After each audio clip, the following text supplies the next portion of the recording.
నమస్తే రమ్మగారు. నమస్తే జయ. రమ్మగారు, మంచి ట్విస్టులున్న కథ. పూర్వం ఒక రాజుగారికి ఒక యాపిల్ తోట ఉండేది. కానీ ఆ యాపిల్ తోటలో తోట పేరు యాపిల్ తోట, కానీ ఏ చెట్టు బతకల, ఒకే ఒక యాపిల్ చెట్టు ఉంది. ఇప్పుడు తోట మరి యాపిల్ తోట అని పెట్టుకున్నారు, ఏవి బతకలేదు, మామూలు మొక్కలు ఏవో వచ్చినాయి. ఒకే ఒక యాపిల్ ఎంత బాగుండేవి, ఓట చాలా బాగుండేవి. అయితే ఓ సంవత్సరం కాపు కాసింది. పళ్ళు కాయలు లెక్కెట్టుకున్నారు ఎన్ని అవుతాయని. కాయలు తయారయ్యే టైంకి మర్నాటి పొద్దుటికి ఒక కాయ తగ్గుతుండేది. మళ్ళీ పూత వచ్చేది, పిందెలు వచ్చేవి. కాయలన్నీ లెక్కెట్టుకునేవాడు పచ్చికాయలు. పండే సమయానికి ఓ కాయ తగ్గిపోతుండేది. రాజు కోపం వచ్చేది. చచ్చి 100 చెట్లు పెడితే ఓ చెట్టు బతికితే ఆ చెట్ల మీద ఓ కాయ ఎలా తగ్గిపోయింది, అలా తగ్గిపోవడానికి వీల్లేదని తోటమాలిని తిట్టేవాడు. అయితే తోటమాలిని జాగ్రత్తగా కాపలా ఉండమని చెప్పారు. ముందు రోజు పచ్చికాయలన్నీ లెక్క పెట్టారు. రేపటి కొంచెం రంగు మారుతుంది, ఎర్రబడిపోతాయి. ఆ రోజు రాత్రి తోటమాలి ఏం చేశాడంటే తన పెద్ద కొడుకుని కాపలాకి పెట్టాడు. పెడితే పడుకో, నువ్వు ఇక్కడ, ఎవరు తీసుకెళ్ళిపోకుండా చూడమన్నారు. మనిషి వచ్చిన జాడలు లేవు, కానీ కాయ మాయమైపోయింది. వీడు కాస్త 2 దాకా మెలకుగా ఉన్నాడు. 2 గంటల దాకా మెలకుగా ఉన్నాడు, నిద్ర పట్టేశాడు. మర్నాడు బదులుకి కాయ జంపు లేదు. రాజుగారి కోపం వచ్చేసింది. అయితే ఈయన ఏమన్నాడంటే తోటమాలి కొడుకుని, అరే బాబు నిద్రపోకరా, నిద్రపోకుండా ఉండరా అని చెప్పాడు. మర్నాడు నిద్రపోలే. మరుసటి రోజున మళ్ళీ కాయలు లెక్కెట్టి చూసుకున్నారు. మర్నాడు తెల్లవారుజామున ఏమైంది, ఒక బంగారపు రంగు పక్షి వచ్చి యాపిల్ పళ్ళ మీద వాలిద్ది. అదే కొట్టేస్తూ కోసేస్తోంది. వీడేం చేశాడు, చూసి దాని మీద బాణం వేశాడు. వేసేసరికల్లా పండు పట్టుకెళ్ళిపోయింది, కానీ దాని ఈక ఒకటి రాలి కింద పడింది. పొద్దునే ఆ ఈక పుచ్చుకొని రాజుగారి చూపించారు. ఈ ఫలానా పక్షి వస్తుంది, అదే ఈ కాయలు కొట్టేస్తుంది అంటే రాజుగారు తన సలహాదారులని అందరినీ పిలిచి చూపించాడు. బంగారపు ఈక అది, ఎంత బాగుందో. దాంతో రాజు అన్నాడు, ఒరేం యాపిల్స్ కాయలు పోతే పోయినాయి, ఈ పక్షిని పట్టుకురండి నాకు ఎక్కడి నుంచి అయినా అనేసరికల్లా తోటమాలి పెద్ద కొడుకు తంతేస్తానన్నాడు. బాణాలు విల్లంబులు సర్దుకుని నడవటం మొదలుపెట్టాడు. అడవుల్లో తిరగాలి, మరి పక్షులు ఎక్కడ దొరుకుతాయి, అడవుల్లోనే దొరుకుతాయి కదా. ఆ అడవిలోకి వెళ్ళగా అతనికి ఒక నక్క కనిపించింది. కనిపించేసరికల్లా నక్క మీద బాణం వేయబోయాడు. నక్కంది, నా మీద బాణం వేయబోక, నేను నీకు సహాయం చేస్తాను, నువ్వు ఇలా ముందుకెళ్తే 2 సత్రాలు లాంటివి వస్తాయి. ఒకటేమో అంటే మన సత్రమే అదే, ఒకటేమో చాలా పాష్గా గ్రాండ్గా ఉంటుంది, అందులోకి వెళ్ళొద్దు. రెండోది కొంచెం పేదగా ఉంటుంది, అందులో అన్నం తిను నువ్వు అని చెప్పింది. చెప్పేసరికల్ బోడి నక్క మాట వినేది ఏమిటని వీడేం చేశాడు, బాణం లాగిపెట్టాడికి కొట్టేశాడు దాన్ని నక్కని. కానీ నక్కకి తగల, నక్క ఒక జంపు చేసి పారిపోయింది. ఓకే. వీడు అలా నడుచుకుంటూ వెళ్తే సరే మొత్తానికి ఓ చోట 2 సత్రాలు కనపడ్డాయి. ఒకటి చాలా చక్కగా మెరిసిపోతూ నీట్గా ఉంది, లోపల నుంచి సంగీతాలు వాద్యగోష్ఠులు వినపడుతున్నాయి, ఈ వాసనలు ఘుమఘుమలాడిపోతున్నాయి. రెండో సత్రం పాతగా పురాతనంగా ఏదో పాడుబడిపోయినట్టు. ఇక్కడ ఉన్నారు 2-3 మనుషులు, ఏదో వండుతున్నారు. వీడు ఈ దొక్కల దాంట్లోకి ఎవరు వెళ్తారు, ఇది చాలా బాగుందని ఆ మంచి దాంట్లోకి వెళ్ళాడు. అదే ఆల్రెడీ నక్క చెప్పింది కదా, చెప్పింది అయినా సరే నక్క మాట వినేదేమిటి, అదే కదా అని చెప్పి వెళ్ళిపోయాడు. వెళ్ళంగానే లోపల బ్రహ్మాండంగా తిండి తిప్పలు అవి ఇవి ఉన్నాయి, శుభ్రంగా తాగేశాడు, తినేశాడు. ఈ నక్క మర్చిపోయాడు, పక్షి మర్చిపోయాడు, నాన్న లేదు అమ్మ లేదు, వాడు అక్కడే ఉండిపోయాడు. ఎన్ని రోజులైనా రాలా. రెండో అబ్బాయి బయలుదేరాడు. మరి రాజుగారికి బంగారు పక్షిని తెస్తామన్నారు కదా, రెండో అబ్బాయి కూడా నక్క కనపడింది. నక్క సేమ్ డిట్టో ఇదే చెప్పింది. ఈ 2 ఇళ్ళు ఉన్నాయి, ఆ ఇంట్లోకి వెళ్ళబోక ఈ ఇంట్లోకి వెళ్ళు అని వినలా. వీడు కూడా ఆ ఇంట్లోకి వెళ్ళి అన్నయ్యతో జాయిన్ అయిపోయి వాడు కూడా అక్కడే ఉండిపోయాడు. నెలలు గడిచిపోయినాయి. అప్పుడు ఈ తోటమాలి 3వ కొడుకు రోజు మా యాపిల్ చెట్టుకి కాపలా పడుకునేవాడు. నాన్న నేను వెళ్తాను, నాన్న అంటే వాళ్ళ నాన్న అన్నాడు, ఒరే ఏం ప్రమాదము, 2 పిల్లల్ని పోగొట్టుకున్నాం, నిన్ను పోగొట్టుకోలేను నాయన అని ఎంత బతిమలాడినా వాడు వినలా. అన్నయ్యలకి ఏమైందో కూడా తెలుసుకోవాలి కదా మరి మనం. ప్రమాదం అనిపిస్తే వెనక్కి తిరిగి వచ్చేస్తా, నేను ముందుకెళ్ళను అని చెప్పాడు. చెప్పేసి ఇక రాజుగారి కోసం ఆ బంగారు పక్షిని తేవడానికి బయలుదేరాడు. నక్క కనపడింది. నక్క ఏం చెప్పిందంటే 2 సత్రాలు వస్తాయి, దాంట్లో ఉండకు, దీంట్లో ఉండు అంటే సరే అన్నాడు. యాజ్ ఇట్ ఈస్ సరే అన్నాడు. బాణం వేయలా, వాళ్ళిద్దరూ బాణం వేశారు. వీడు బాణాలు వేసేవాడు కొంచెం బెతకవాడు. ఆ నక్క చెప్పింది, నువ్వు ఓ పని చెయ్యి, నా తోక మీద కూర్చో, నిన్ను క్షణంలో తీసుకెళ్తా అక్కడికంతే, చూద్దాం అని తోక మీద కూర్చున్నాడు. అది రైమని లేడ్లాగా పరిగెత్తి ఆ సత్రాల దగ్గర దింపింది. ఓ సత్రం గ్రాండ్గా ఉంది, ఓ సత్రం సింపుల్గా ఉంది. మనకి గ్రాండ్ ఎందుకు, మన బతుక్కి తోటమాలి కొడుకుని నేను అని చెప్పి వీడ మామూలు సత్రంలోకి పోయాడు. శుభ్రంగా అక్కడ తిన్నాడు. తిన్న తర్వాత బయటకు వచ్చాడు బయలుదేరటానికి. అప్పుడు నక్క ఏం చేసిందంటే, నువ్వు బాగా ముందుకెళ్ళు, నీకు ఒక పెద్ద కోట కనిపిస్తుంది దుర్గంలాగా, దుర్గంలోకి వెళ్ళు, లోపల అందరూ సైనికులు వాళ్ళు వీళ్ళు పడుకుంటారు, నువ్వు వెళ్ళేసరికి చీకటి పడిపోతుంది, అక్కడ నీకు బంగారు పక్షి కనపడుతుంది. అయితే అది ఒక కర్ర పంజరంలో పెట్టి ఉంటుంది, పక్కనే ఒక బంగారు పంజరం ఉంటుంది. పొరపాటును కూడా ఈ పక్షిని బంగారు పంజరంలో పెట్టద్దు, కర్ర పంజరాన్ని చేత్తో పుచ్చుకొచ్చేసి అని చెప్పేసరికి సరేనన్నట్టు. ఆ తోక మీద కూర్చో, దుర్గం దగ్గరికి తీసుకెళ్తానంది. తోక మీద కూర్చున్నాడు. కూర్చోగానే అది ఈమని తీసిపోయింది. ఆ దుర్గం దగ్గర దింపింది. వీడి లోపలికి అట్లా నడుచుకుంటూ వెళ్ళాడు. అందరూ పడుకున్నారు. ఈ పక్షి కనిపించింది. ఎంత బాగుందో, మెరిసిపోతుంది. కాకపోతే దాన్ని పెట్టిన పంజరము ముక్కా చక్కగా ఉండి, ఏమిటో కట్లుగా ఉండి ఏమీ బాగుండలే. పిచ్చి పంజరంలో పెట్టారు. ఇంత అందమైన పక్షిని చక్కటి దాంట్లో పెట్టద్దు. చూస్తే అక్కడ మెరిసిపోతున్న ఒక బంగారు పంజరం కనపడింది. నక్క చెప్పింది, కానీ వీడికి ఈ కర్ర పంజరంలో ఆ పక్షిని ఉంచబుద్ధి కాల. ఎలాగైనా మార్చేద్దామనిపించింది. ఆ పక్షిని తీసి బంగారు పంజరంలో పెట్టాడు. పెట్టంగానే అది ఉకే ఉకి ఇకి నరిచేసి కేకలు పెట్టేసింది. ఆ పక్షి అరిచేసరికల్లా మొత్తం సైనికులంతా లేచిపోయారు, పట్టేసుకున్నారు. ఆ దుర్గన్ రాజుగారి దగ్గరికి తీసుకెళ్లారు. రాజు అన్నాడు, నువ్వు ఈ పక్షిని పట్టుకొచ్చి చేసావు, నీకు ఈ పక్షి కావాలంటే నాకు బంగారు గుర్రం ఒకటి ఉంటుంది, ముందు ఎక్కడో దొరుకుతుంది, ఆ బంగారు గుర్రాన్ని తెచ్చిపెట్టు, ఈ బంగారు పక్షిని తీసుకెళ్ళు. బంగారు పక్షి ఎలాగూ కావాలి. సరేననుకున్నాడు. బయటికి రాగానే నక్కని చూసావా, నేను చెప్పిన మాట వినలేదు నువ్వు, సరే పోనీ కానీ ఇప్పుడైనా కూడా మళ్ళీ నా తోక మీద కూర్చో, ఇంకా ముందుకెళ్తే ఇంకో దుర్గం కనపడుతుంది, అక్కడ మనకి గుర్రం కనిపిస్తుంది, కానీ ఈ గుర్రం మీద జీను వేసి తీసుకురావాలి నువ్వు బయటికి. అక్కడ మామూలు జీను, తోలు జీను ఉంటుంది, బంగారపు జీను ఉంటుంది. మామూలు జీనే వేసి తీసుకురా, బంగారపు జీను వేయబోక అని చెప్పింది. అక్కడికి వెళ్ళాడు. ఆ బంగారపు రంగులో మెరిసిపోతుంది. దానికి తోక కూడా కుచ్చు, బంగారపు కుచ్చు. దాని మొహం మీదకు ఉండే జూలు కూడా అంతే, చెవులు ఇట్లా నిలబడి బంగారపు రంగు చెవులు, ఎంత ముద్ద చేస్తుందో అది, ఎంత బాగుందో. అయితే ఏమైంది, అక్కడ ఉన్న జీనులు వెతికాడు. దాన్ని గుర్రం మీద ఎక్కాలంటే జీన్ వేసుకుని కదా ఎక్కాలి, జీన్ వేసుకోవాలి, కాళ్ళకి రికాబులు కింద పట్టుకునేవి రావాలి, దాని మూతికి ఒక కళ్ళెం కావాలి, ఇన్ని కావాలి. ఇవన్నీ చూస్తే వాడికి ఒక బంగారపు జీను, ఒక మామూలు జీను కనపడ్డాయి. ఈ పిచ్చి జీను వేసి గుర్రాన్ని అవమానించకూడదు, బంగారపు జీనే వేద్దాం అనుకున్నాడు. ఏమవుతుంది మహా అయితే ఆ బంగారపు జీనే ఏం కానీ అది కేవలం సైకిల్ ఇచ్చింది ఆ గుర్రం. అందరూ జనాలు నిద్ర లేచేశారు. రాత్రిపూట అయినా కూడా పట్టేసుకున్నారు వాడిని. రాజుగారి దగ్గరికి తీసుకుపోయారు. రాజు అన్నాడు, మరి అవతల ఇక్కడి నుంచి చాలా ముందుకెళ్తే దుర్గంలో ఒక అందమైన రాజకుమార్తె ఉంది, నీకు ఈ బంగారపు గుర్రం కావాలంటే నువ్వు ఆ రాజకుమార్తెని తెచ్చిపెట్టు, నాకు ఆ అమ్మాయిని నాకు తెచ్చివు, గుర్రాన్ని నీకు ఇచ్చేస్తాం. ఈ గుర్రాన్ని పట్టుకెళ్ళిస్తే బంగారపు చిలక వస్తుంది. ఆ బంగారు చిలక దొరికితే అన్నయ్యలు దొరుకుతారని వాడు ఆశపడ్డాడు. వాడికి అన్నయ్యలు కావాలి. మరి సరే ఏమనుకున్నాడు, సరేనని వెళ్తానన్నాడు. బయటకు వస్తే నాకు అది మాట వినమేమిటో, నువ్వు భలేవాడివి, ఇప్పుడైనా నా మాట విను, ఇప్పుడు ఆ దుర్గం దగ్గరికి తీసుకెళ్తా, ఒక రాజకుమార్తె ఉంటుంది, కనపడంగానే అమ్మాయిని ముద్దు పెట్టేసుకో, నీ మాట వింటుంది, వచ్చేస్తానంటుంది, నీతో ఒప్పుకుంటుంది, మా అమ్మ నాన్నకి బాయ్ చెప్పొస్తా అంటుంది, చచ్చినా ఒప్పుకోవద్దు, అమ్మా నాన్నకి బాయ్ మాత్రం చెప్పకూడదు, అమ్మాయి ముద్దు పెట్టుకో, తీసుకొచ్చేసి, నువ్వు ముద్దు పెట్టుకున్నాక అమ్మాయి నిన్ను కాదందు, నీ వెనకాల వస్తుంది, తప్పకుండా నిన్ను ప్రేమిస్తుంది అంటే సరేనన్నాడు. ఆ కొత్త సౌధానికి మళ్ళీ తోక మీద కూర్చోబెట్టుకుని ఈ నక్క తీసుకుపోయి ఆ సౌధంలోకి వెళ్ళాడు. ఎంత బాగుందో అమ్మాయి, భలే అందంగా ఉంది. వీడు వెళ్ళగానే తటాలు నా పిల్లని కావలించుకుని బుగ్గల మీద ముద్దు పెట్టుకున్నాడు. ముద్దు పెట్టుకోగానే నేను అమ్మాయి ఏమందంటే, నువ్వు నాకు ఎంతో నచ్చావు, నేను నిన్ను ప్రేమిస్తున్నాను, నీతో వచ్చేస్తాను, తీసుకెళ్ళిపో అని. సరే పద వెళ్ళిపోదాం అన్నాడు. వెళ్ళిపోదాం అనగానే మా అమ్మ నాన్నకి చెప్పొస్తానే అంది.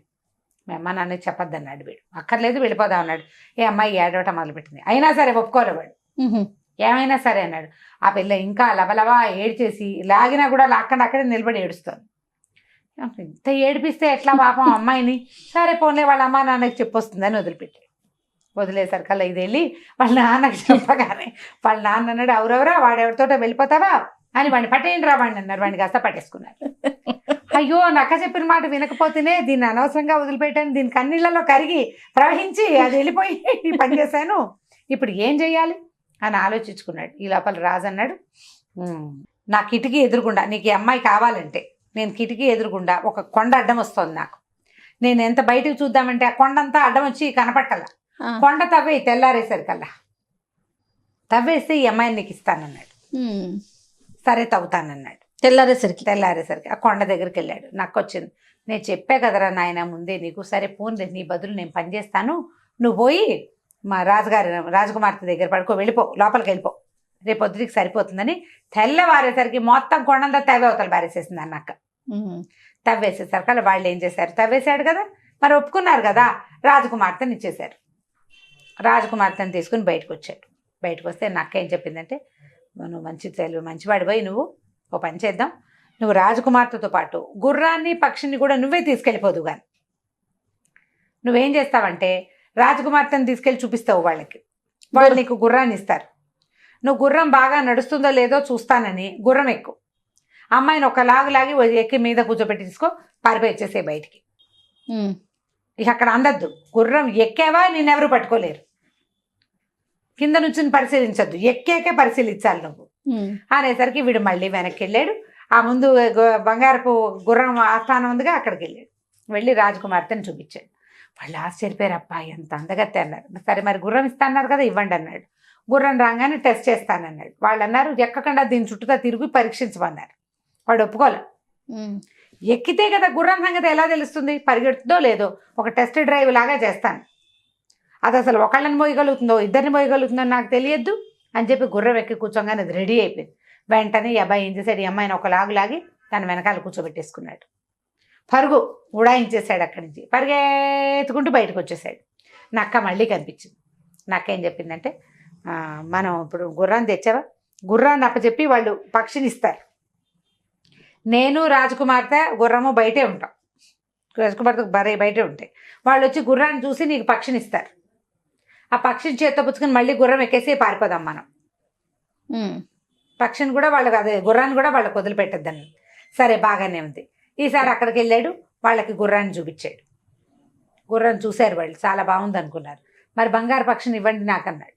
సరే వాళ్ళు గుర్రాన్ని పక్కన నుంచోబెట్టి పక్షిని ఇవ్వండి అంటే ఇస్తామన్నారు. ఇతను ఏం చేశాడు, గుర్రం మీద ఎక్కి కూర్చున్నాడు. వాళ్ళు దిగమంటం తెలియలే, వాళ్ళకి దిగమంటం తెలియలేదు, గుర్రాన్ని పరిశీలిస్తున్నారు అంతే. ఆ పక్షిని ఇవ్వగానే ఇతను వెంటనే గుర్రాన్ని ఒక అదిలింపదిలిచ్చే సర్కల్ అది పరిగెత్తేసింది. గుర్రం మీద ఉంటే వాడిని ఎవరు పట్టుకోలేరు కదా, బయటకు వచ్చేసి రాజకుమార్తెని ఎక్కించుకున్నాడు. నక్క కూడా వాళ్ళతో పాటు పరిగెత్తుకుంటూ వచ్చేసింది. ఈ బంగార పక్షిని తీసుకుని కూడా బయటకు వచ్చేసాడు. పక్షి, అమ్మాయి, గుర్రం, మీరు ముగ్గురు వీడితో పాటే ఉన్నారు. ఇంకా అన్నాలు దొరకాలి.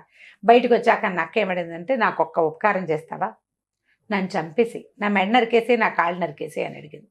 ఈ రాజకుమారుడు ఒప్పుకోవాలి, నేను అట్లాంటి పని చేయను, నీకు నక్క జన్మ అంటే ఎంత విసుగున్నా సరే నువ్వు నాకు సహాయం చేసావు, సహాయం చేసిన వాడికి అపకారం చేయొచ్చా, నేను ససేమిరా చేయనంటే నక్క కొంచెంసేపు ఏడ్చింది. సరేలే నువ్వు చెయ్యవు, నాకు తెలుసు నువ్వు మంచివాడివి, మరి సరే ఓ పని చెయ్యి, నువ్వు వెళ్ళే దారిలో నీకు 2 సలహాలు చెప్తాను. ఎప్పుడు ఉరివేయబడుతున్న వాళ్ళని ఆపద్దు, ఉరిశిక్ష పడే వాళ్ళని ఆపడానికి ట్రై చేయొద్దు. తర్వాత నదీ ప్రాంతంలో, నదీ తీరంలో పడుకోవద్దు. ఈ 2 చేయబోక జాగ్రత్తగా వెళ్ళు, ఈ అమ్మాయిని తీసుకుని వెళ్ళిపోను మరి. వీడు గుర్రం మీద అమ్మాయిని చక్కగా చిలకని పట్టుకుని బయలుదేరి వెళ్ళాడు. వెళ్ళేసరికల్లా ఒక ఊరు చేరేసరికల్లా, అది ఏ ఊరు, ఎక్కడైతే 2 సత్రాలు ఉన్నాయో ఆ ఊరు చేరాడు. అక్కడ జనాలంతా ఊరేగింపుగా ఎవరినో తీసుకెళ్తుంటే తీరా చూస్తే ఎవరోట 2 దొంగలట, ఆ దొంగల్ని ఊరేస్తున్నారు. వీడు పోయి చూస్తే వీళ్ళ అన్నయ్యలే వాళ్ళిద్దరు. అదేమిటి వీళ్ళు మా అన్నయ్యని పట్టుకున్నారని వీడు పరిగెత్తుకుంటూ వెళ్ళాడు. వీళ్ళు మా అన్నయ్యలు, మరి వాళ్ళని వదిలిపెట్టేయండి, ఊరైపోకండి అని బతిలాడితే వాళ్ళు ఏమన్నారు, అది కాదు వీళ్ళు ఏం చేశారంటే ఈ సత్రంలో చేరారు, అక్కడ తాగేసి తినేసి పేకాట ఆడేసి బాగా డబ్బులన్నీ ఉడాయించారు, డబ్బుల కోసం దొంగతనాలు చేస్తున్నారు, దొంగతనం చేస్తూ పట్టుపడ్డారు, వాళ్ళు అక్కడ బాకీ పడిన డబ్బు, తర్వాత ఏమో ఈ దొంగతనం చేసిన డబ్బు ఇచ్చేస్తే వదిలేస్తామన్నారు. మొట్టమొదట అతను రాజకుమార్తెను తీసుకుని వచ్చేటప్పుడు వాళ్ళు బోలెడంత డబ్బు ఇచ్చారు రాజుగారు వాళ్ళు. ఆ డబ్బు ఉంది ఇతని దగ్గర, ఆ డబ్బు అంతా ఇచ్చి అన్నయ్యలిద్దరిని కాపాడుకున్నాడు. సరే అందరూ కలిసి బయలుదేరి వద్దామనుకున్నారు, ఇంటికి వెళ్ళాలి కదా.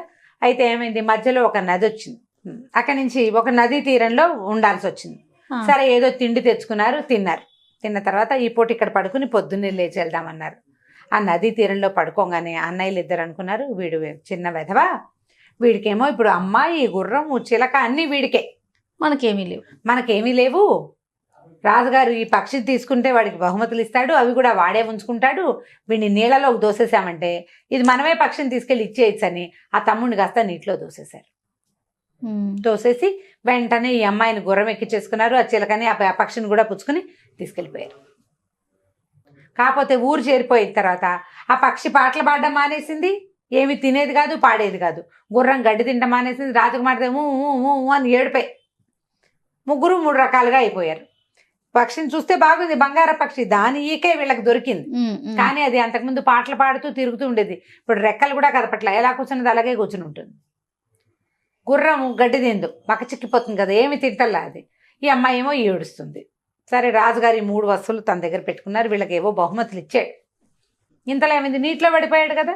నీటిలో పడిపోయిన వాడు లోపల ఏదో చిన్నది రాయి ఏదో ఉంటే ఆ రాయి మీద నిలబడి ఎట్లా కొట్లా ఆపుకున్నాడు, దెబ్బలు తగిలేసినాయి బాగా. ఆ పైనుంచి పడిపోయేసరికి అలా. ఇంతలో ఏమైంది, అన్న అక్క వచ్చి కేకేసింది, నువ్వేమిటి ఇక్కడ ఉన్నావు, ఏమైపోయావంటే, నువ్వు చెప్పిన మాట వినలేదు, నాకు శాస్తి అయింది, మా అన్నయ్యలు ఇద్దరు ఇలా చేశారంటే. నక్క ఏం చేసింది, తన తోకని నీళ్ళలో వదిలిపెట్టి తోక పుచ్చుకుని పైకి రా అని వాడిని పైకి తీసుకొచ్చింది. పైకి తీసుకొచ్చి కాస్త స్వస్థత పడంగానే పద మీ ఇంటికి వెళ్ళిపో, వీళ్ళని ముగ్గురిని నువ్వే తెచ్చానని చెప్దు కానీ అని చెప్పి పంపించింది. పంపిస్తే వీడు మెల్లిగా తన ఊరు చేరాడు. ఊరు చేరి నక్క తీసుకుపోయిన తోక మీద ఎక్కించుకుని తీసుకెళ్ళిపోయి ఊళ్ళో వదిలిపెట్టింది. వీడు ఒక బిచ్చగాడి వేషం వేసుకుని వెళ్ళాడు.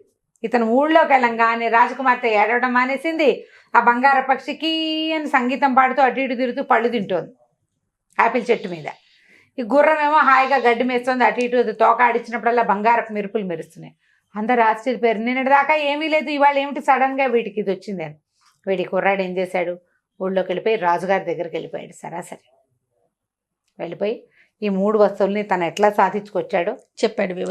చెప్పేసరికల్లా రాజుగారికి చాలా కోపం వచ్చి ఇక ఈ అన్నయ్యలిద్దరిని అరెస్ట్ చేయించాడు. వీళ్ళు దుర్మార్గులు, మంచివాళ్ళు కాదు, వీళ్ళని దేశ బహిష్కారం చేసేద్దాము అని చెప్పి అన్నయ్యలిద్దరిని పంపేశారు. ఈ రాజకుమారుడికి, తోటమాలి కుమారుడికి అర్ధరాజ్యం ఇచ్చారు, బంగారు పక్షిని తెచ్చి ఇచ్చినందుకు.